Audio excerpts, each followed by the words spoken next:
Hey guys, let's get more news from the Golden State Warriors, but before that, don't forget to subscribe to the channel and leave your like. Golden State Warriors should complete Payton trade pending major alteration. Golden State Warriors management and fans can rightly feel aggrieved over the Portland Trail Blazers' handling of Gary Payton II. The moral standing of forcing a player to compete through injury and then lying about it in trade negotiations is questionable at best. The Trail Blazers have pocketed the reigning champions in a corner. They now have to choose between completing the deal for an injured player or face the awkwardness of having James Wiseman return to the Bay. That's not to mention the unenviable prospect of sending Payton back to Portland. The idea of rescinding the trade is an implausible one. The Wiseman era is over and it has to remain that way.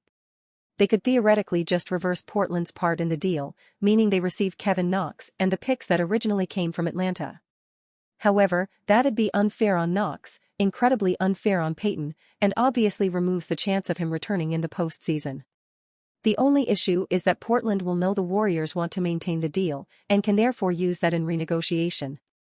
If the Trail Blazers had any shred of good faith, they'd either send some or all of the second-round picks back to Golden State and/or compensate them financially. If the Trail Blazers don't play ball on a renegotiation, then the NBA needs to step in. They should regardless and likely already are. Firstly, an independent doctor should assess Payton, thus determining the extent of malpractice on Portland's side.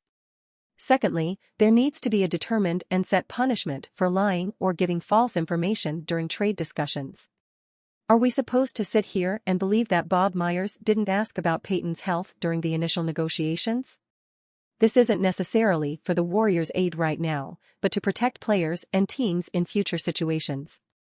There's some precedence here. Kyrie Irving's blockbuster trade from Cleveland to Boston had to be renegotiated when Isaiah Thomas was assessed by the Cavaliers' medical staff.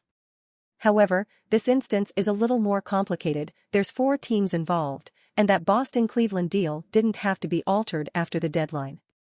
Whatever the process, if Golden State don't walk away with some level of compensation, then that's a moral loss for them and the league. Payton should still be a Warrior, but it's indicative of their season. Nothing is coming easy.